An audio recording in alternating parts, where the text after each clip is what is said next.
Oi gente, tudo bem? Eu sou Amanda Loretti, sou ginecologista e obstetra e hoje eu vou falar mais um pouquinho sobre educação sexual.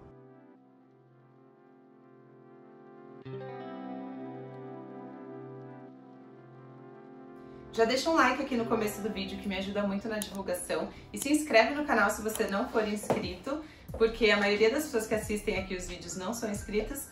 E quanto mais crescer o canal, mais esses vídeos sobre educação em saúde da mulher vão chegar em mais pessoas. Então, por favor, não custa nada pra você, clica no sininho e se inscreve aqui embaixo. E também me sigam no Instagram, que eu tô sempre postando conteúdo sobre saúde da mulher, sexualidade. Então, se vocês quiserem também, a gente consegue conversar por lá. Hoje eu quero conversar com vocês sobre a importância de ensinar consentimento para os jovens, mais especificamente para as crianças. O que é consentimento, né? Consentimento é você ter consciência de que está no seu poder dizer não para algumas coisas. E daí aqui a gente tá falando sobre sexualidade, né? Então você ter noção de que está no seu poder não consentir ou consentir a qualquer tipo de atividade sexual ou de qualquer tipo de intimidade. E isso é um assunto que é polêmico, porque conversar sobre sexualidade com crianças e adolescentes é um assunto que está muito em voga, né, e que acaba trazendo umas discussões nada a ver, às vezes, né. Atualmente, aqui estamos em 2022, vivemos um governo que está problematizando isso de uma forma totalmente errônea, né? Como se você falar sobre sexualidade com crianças e adolescentes fosse estimulá-los a realizar sexo, e não tem nada a ver uma coisa com a outra. Porque sexualidade é sobre a expressão de você no mundo, a expressão do seu corpo no mundo e não necessariamente relação sexual. Sexualidade é, por exemplo, o conhecimento do próprio corpo, né? Você ter noção de como que é o seu corpo e de como você expõe esse corpo, como você age, né? Frente à sociedade, frente à comunidade. Então, quando você pega uma criança pequenininha e você ensina para essa criança as partes do corpo dela, e fala, por exemplo, que só a mamãe, que só o papai, né, quem é o cuidador dessa criança, eu vou usar aqui a mãe, que é o mais comum, mas tomem como qualquer cuidador que seja o principal cuidador dessa criança, né? Quando você fala pra criança assim, esse é o seu pé, essa é a sua mão e essa é o seu peito, e aqui é a sua vulva, ou, enfim, periquita, o que você for usar para designar o órgão sexual feminino, né? Quando você designa essas diferentes partes e nomeia essas diferentes partes, também é importante que você já vá ensinando para essa criança desde a infância que existem algumas partes do corpo que são privadas, algumas partes do corpo que não é normal, que não é adequado, né, ela mostrar essas partes socialmente, e que não é adequado que outras pessoas estranhas toquem algumas partes do corpo da criança. Se você não ensina isso, pode ser que essa criança não tenha esse conhecimento óbvio, né? É claro que quando ela for para a escola, for mais velha, já tiver aí com 10 anos, ela vai ser exposta externamente, né, pelos amiguinhos, pela sociedade, pela televisão, a essa noção de que você usa calcinha, de que você cobre essas partes do corpo. Mas na infância anterior, né, quando essa criancinha tem 5, 6 anos, às vezes ela não tem muito essa noção. E claro que, por observação, ela vai saber que ela não pode sair pelada na rua. Mas se ela não tem a noção clara de que existem partes do corpo que não devem ser tocadas por pessoas estranhas, por exemplo, se essa criança ela não sabe o que é abuso, não sabe nomear isso, ela não sabe que existe isso, talvez ela não identifique que isso está acontecendo com ela.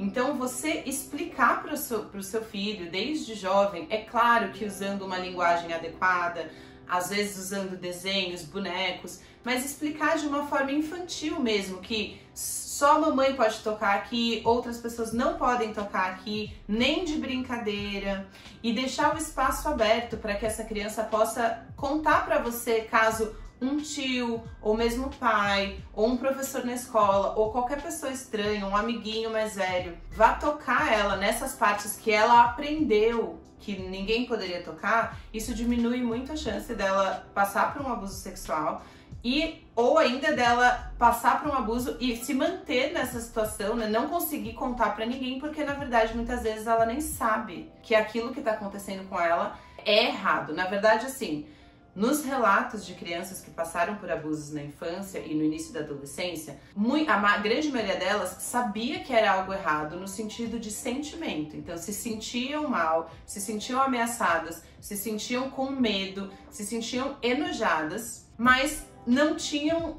ferramentas psíquicas de entender que ela poderia contar para alguém, né? Porque muitas vezes esses adultos que vão abusar das crianças, eles ameaçam a criança, né? Falam que vão fazer mal para elas, para a família, ou às vezes tentam dizer que não, que isso é normal, que é só uma brincadeira. E o melhor jeito de você proteger é através da informação, é através dessa criança estar consciente de que, poxa, existem pessoas ruins no mundo que podem, né, tentar fazer mal para você, mas saiba que a mamãe tá sempre aqui, que você pode contar tudo pra mim, né?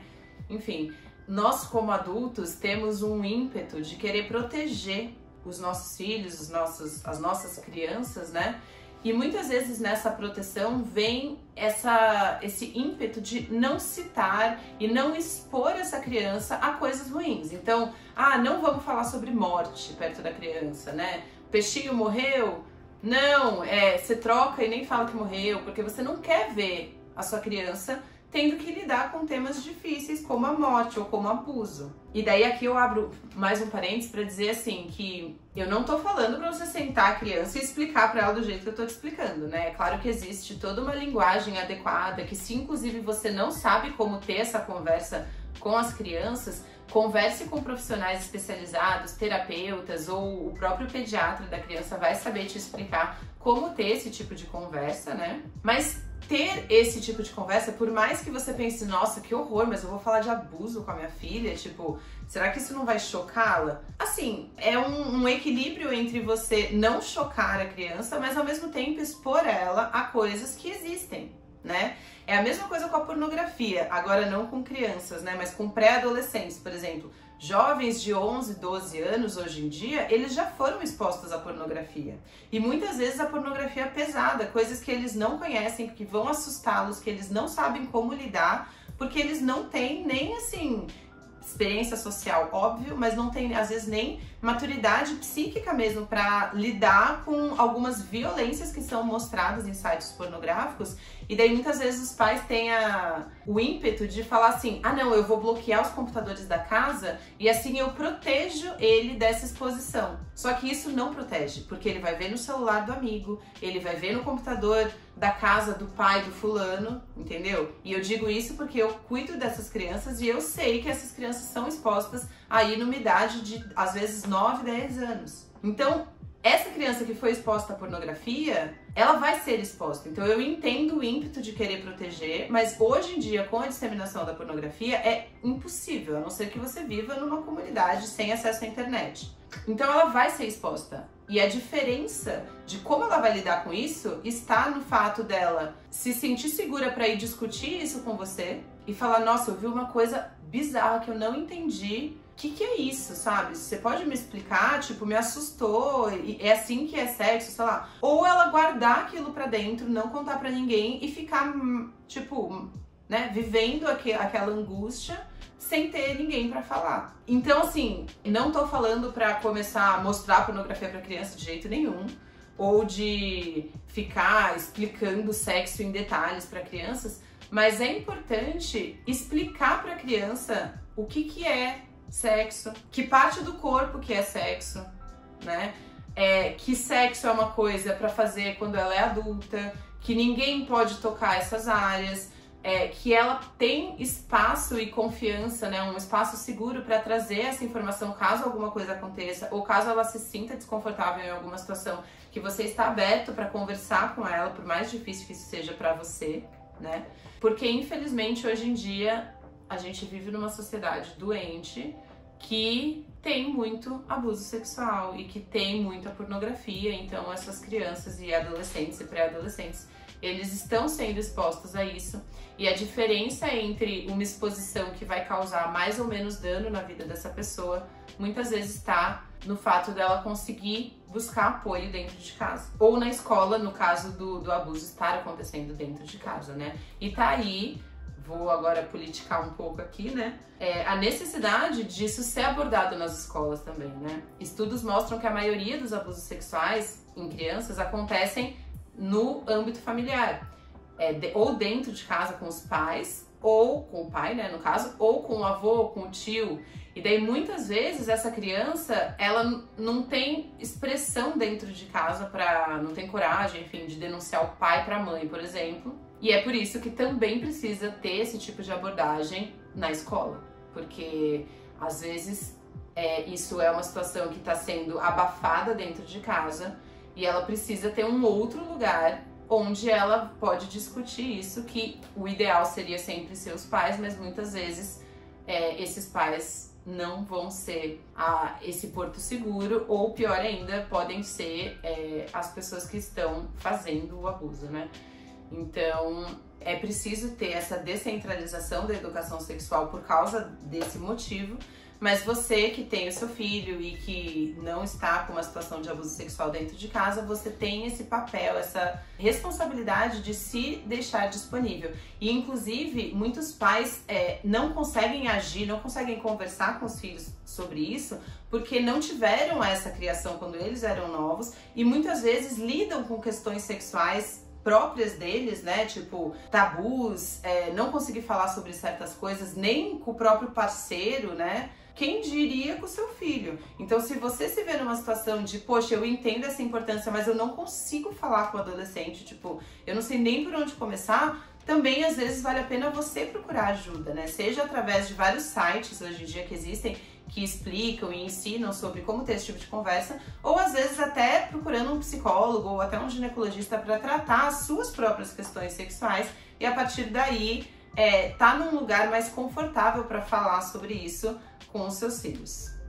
Enfim, esse tema ele é bem polêmico, mas espero ter ajudado e trazido luz a essa coisa que é tão importante hoje em dia, que é manter a comunicação aberta sobre sexualidade com crianças e adolescentes, e que isso já foi provado por estudos que é uma forma efetiva de prevenção do abuso sexual na infância e na adolescência.